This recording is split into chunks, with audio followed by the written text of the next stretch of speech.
lose to China.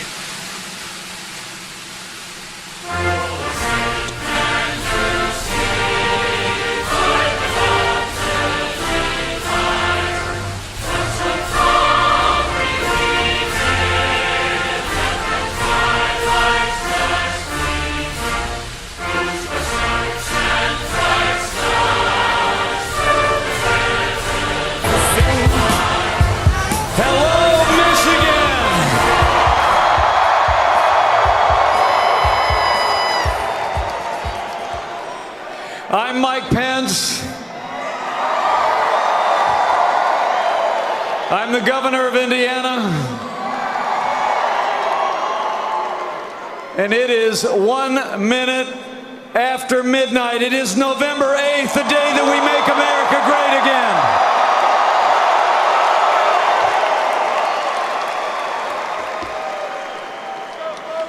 I can report to you, he just landed, and he's on his way here. I'll tell you, it's incredibly exciting for me and my family to be with you, to have been invited a little more than 3 months ago to run and serve as the next Vice President of the United States of America. And I joined this campaign in a heartbeat, because you have nominated a man for president who never quits, who never backs down. He is a fighter, he is a winner, and until very recently it seemed like he was out there fighting all on his own, but now this movement is coming together. Michigan is coming together. We're going to make Donald Trump the next president of the United States of America. You know, I really do believe Donald Trump literally embodies the spirit of America. Strong, freedom-loving, independent, optimistic, and willing to fight every single day for what he believes in and for what will make America great again.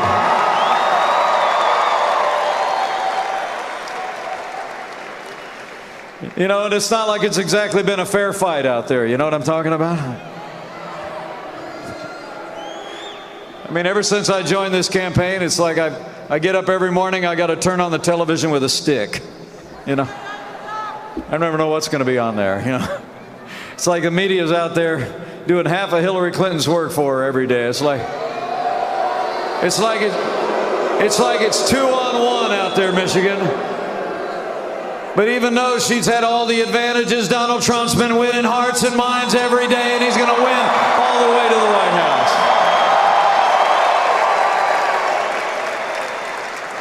Remember about a week ago? What a difference a week makes, isn't it? Remember how the media was all reporting this thing was all but over, right?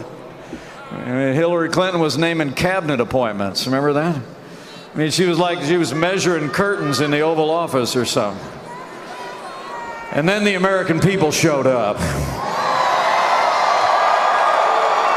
You with me? I don't think Michigan was ever fooled. I mean, the truth is, we're leading in one national poll after another, and it is wheel to wheel here in the state of Michigan. And we're going to make America great again. You know, she may have the money, the media, and the special interests on her side, but we got something a little more powerful, don't we?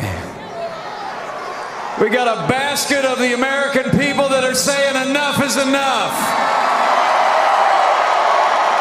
And we're going to make America great again.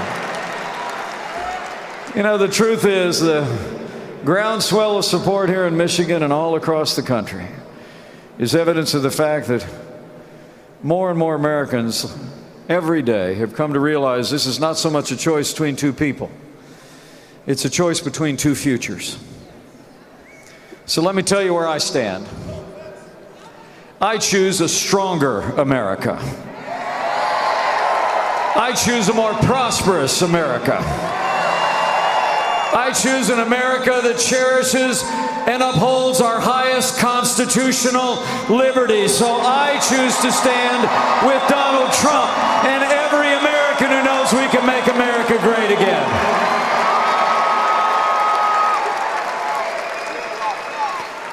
You know, the truth of the matter is, I think the American people have just had enough.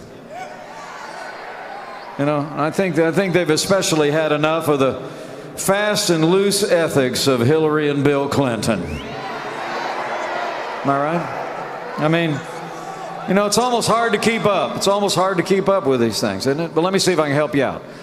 So while she was Secretary of State in charge of all the foreign policy of the United States over here, she had a private foundation that was taking millions of dollars in contributions from foreign governments. And then in between those two things, she had this private server, right? Apparently just to keep all that stuff out of the public domain. And when the media found out about the private server, she used high technology and hammers to try and get rid of all of it. I mean, this summer, the FBI actually confirmed that she had classified information on that server, right? Exposing it potentially to being hacked by foreign powers, compromising our national security. But they ended up deciding that that was just, in their words, extremely careless, and they proceeded not to go forward. And a day or two ago, the FBI announced that they had, quote, not changed their conclusions. But you know, there's an old saying that facts are stubborn things. So let me give you a couple of facts, all right? Fact number one, mishandling classified information is a crime. All right? It just is. And here's what we know. Hillary Clinton said she never sent or received any classified information. The director of the FBI testified before Congress that, quote, there was classified information sent. Hillary Clinton said that there was nothing marked classified on her emails sent or received. Director Comey said before the Congress of the United States, that's not true. Hillary Clinton said, I did not email any classified information to anyone on my email, and the director said there was classified information email. We also found out that the FBI, that aides at the State Department actually offered the FBI a quid pro quo to change the classified status on some documents on that server. And then we found out this weekend that Hillary Clinton had her maid printing off sensitive government documents from her private email. You know, let me say this, men and women of Michigan, here on this election day, the first hour of that election day, if only for their decades of self-dealing, the politics of personal enrichment, pay-to-play, mishandling classified information, compromising our national security, and outright corruption, we must decide here and now that Hillary Clinton will never be elected President of the United States of America. It's reason enough. The American people are sick and tired of pay-to-play politics, and it's exactly the kind of politics that's going to come to a crashing halt when Donald Trump becomes President of the United States.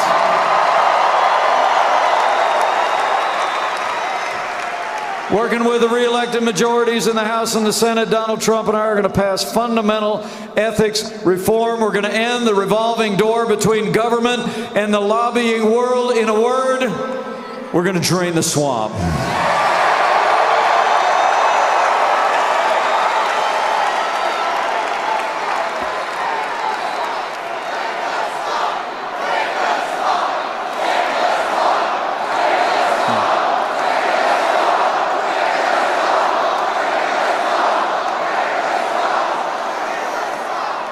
You know, the truth of the matter is, today is a day that the American people can put an end to decades of Clinton corruption and close the history books once and for all on the Clintons by electing Donald Trump as President of the United States.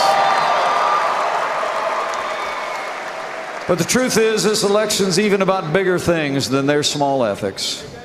And on this election day, we do well to reflect on that with our neighbors and friends. I mean, the simple fact is that this election is also about our security. It's about our prosperity. And it's about the Supreme Court of the United States of America. Don't you doubt it for 1 second. On the security front, despite traveling millions of miles as our Secretary of State, the world is more dangerous today than the day that Hillary Clinton and Barack Obama took over our foreign policy. Our allies are less secure, our enemies are more emboldened. I mean, the literally wider areas of the Middle East are virtually spinning apart after the weak and feckless foreign policy of this administration. I mean, Hillary Clinton was the architect of the foreign policy strategies of leading from behind and moving red lines and feigning resets with Russia and paying ransom to terrorist sponsoring states. Let me make you a promise. When Donald Trump becomes president of the United States, we won't be paying ransom to terrorist sponsoring states. They'll be paying a price if they threaten or detain American citizens. We cannot have 4 more years apologizing to our enemies and abandoning our friends. For the American people to be safe, for the world to be safe, America needs to be strong. And Donald Trump will lead on the world stage with American strength. We will rebuild our military. We will restore the arsenal of democracy. We will give our soldiers, sailors, airmen, Marine, and Coast Guard the resources and training they need to accomplish their mission, and we will hunt down and destroy ISIS at its source so it can no longer threaten our people or inspire violence in the homeland.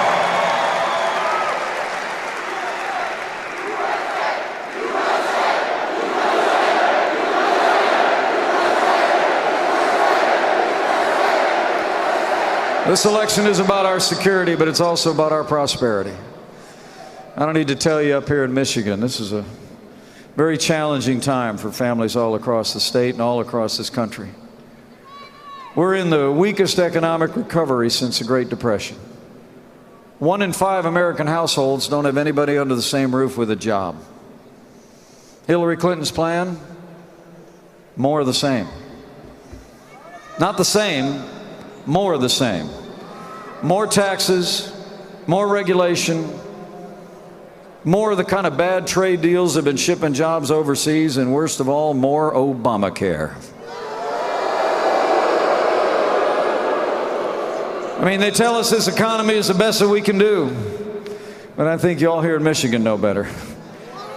It's not the best we can do, it's just the best they can do. And when Donald Trump becomes president of the United States, we're going to put common sense American principles into practice, and we're going to get this economy working again for every American.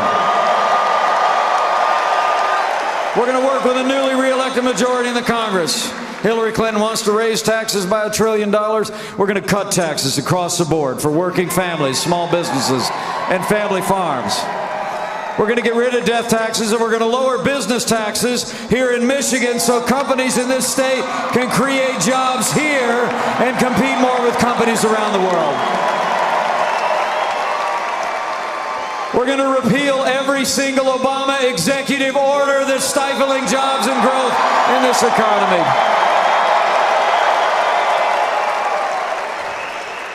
And when Donald Trump becomes negotiator in chief, the days of seeing American jobs heading south of the border and heading out of town are over. We're going to have trade. Trade's going to mean jobs, but it's going to mean trade is going to mean American jobs first. Once again, we're going to renegotiate NAFTA. We're going to get out of this Trans-Pacific deal, and we're going to hold our trading partners accountable to the promises they make to the people in the most powerful economy on earth. We're going to have trade that works for the American worker first. And lastly, when Donald Trump becomes president of the United States, we're going to repeal Obamacare lock, stock, and barrel.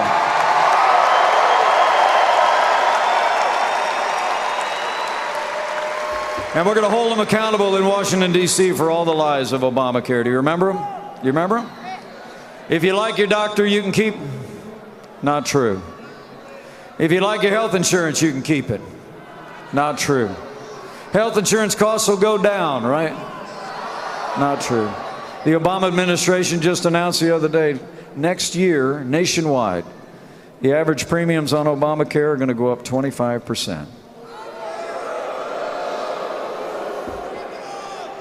And remember that what Hillary Clinton said earlier this year. She said, you know, before they called it Obamacare, they called it Hillary Care.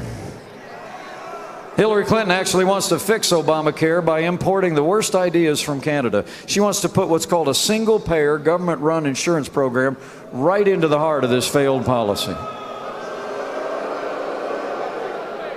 You know, my favorite line, though, came from President Obama himself. He actually compared Obamacare about a week ago in Florida to the Samsung Galaxy 7 phones that spontaneously burst into flames. Did you know he did this? He did, huh? Here's what the president said, if you missed it. He said, quote, when one of these smartphones has a few bugs, you don't pull it off the market. They upgrade it, they fix it. Unless it catches fire, then they pull it off the market. Well, what a coincidence, Mr. President, because that's exactly what we're going to do with Obamacare. We're going to pull it off the market so it stops burning up our wallets. And Donald Trump's not just going to repeal Obamacare, we're going to replace it.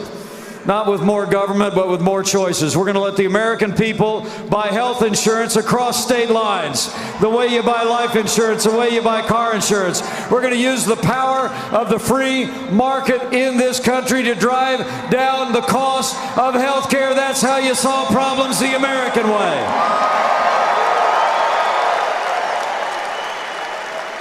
So it's about security, it's about prosperity, but it's also about the Supreme Court of the United States.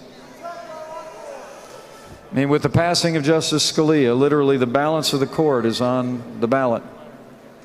If you cherish the Constitution and the God-given liberties enshrined there, you better think long and hard about that. All right? Elect Hillary Clinton as President of the United States. You better get used to more unelected judges using unaccountable power to legislate from the bench. But you elect Donald Trump as President of the United States, and you're going to have men and women appointed to the Supreme Court and to courts across this country that will strictly construe the Constitution of the United States of America in the tradition of the late and great Justice Antonin Scalia. So men and women of Michigan, for the sake of the rule of law, for the sake of limited government, for the sake of the sanctity of life, for the sake of our Second Amendment and the right to keep and bear arms, for the sake of all the God-given liberties enshrined in our Constitution, we have to decide here and now that the next president to make appointments to the Supreme Court of the United States will be President Donald Trump.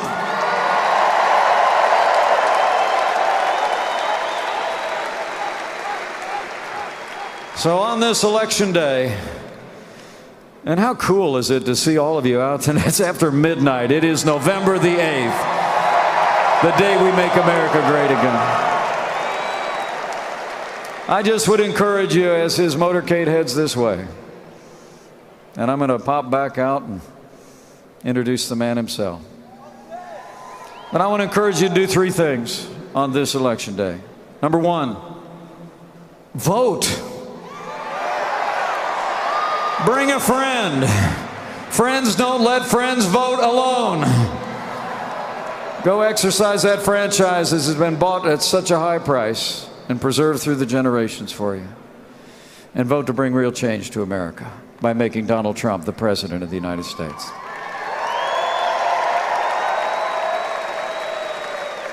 And in the time that remains in this election, after you take care of your own vote, be sure to go tell somebody what this election is about. Because I don't really see this election as a choice between Republican and Democrat or liberal and conservative. I think it's like Ronald Reagan said years ago, it's a choice between up and down. It's a choice between whether we're going to continue to go down the hill to a weaker America at home and abroad, a more hollowed out American military, an America stifled by more taxes, more regulation, more Obamacare, walking farther away from our highest constitutional principles, or whether we're going to stop here in Michigan, plant our feet, turn around, and march back up the hill to a stronger America at home and abroad, a more vibrant American economy, for this generation and the next, and an American grounded in our highest American ideals. That's the choice. And lastly, as you make plans to vote, you make plans to tell somebody. Have faith. Have faith in the people of Michigan and the American people to choose right. I mean, I truly do believe as you study the long and storied history of this country, you find that every time the American people have had a clear choice between a future built on our highest ideals and built on American strength, the American people will choose American ideals and American strength every single time. So have faith in our people. And if you're of a mind to exercise that other kind of faith, I encourage you to do that too. If you do like Karen and I do from time to time, you bow the head or bend the knee, it'd be a good time to do it in these challenging times. But let me be clear on this point. When I encourage you to pray, I'm here for the ticket, I'm here for the team, I'm here for the movement, but on this one, I think Abraham Lincoln had it right. Abraham Lincoln was asked in his time if he thought God was on his side. And Abraham Lincoln said, "You know, I rather concern myself more with whether we're on God's side than that God is on our side." So just pray for our country. Pray for America. Because America matters. It truly does. And as I slip backstage and get ready to welcome my running mate, the next time you see me, you'll see him. I'll make you a promise. If on this election day you go do everything that you can do, talk to your friends and neighbors, exercise your franchise, lay out that challenge, I'll make you a promise. That man is ready. This team is ready. This movement is obviously ready. If you go out and make sure that Michigan is ready, we will elect Donald Trump as the 45th president of the United States of America, and we will make America great again. Let's go get it done today, Michigan. Thank you, and God bless you.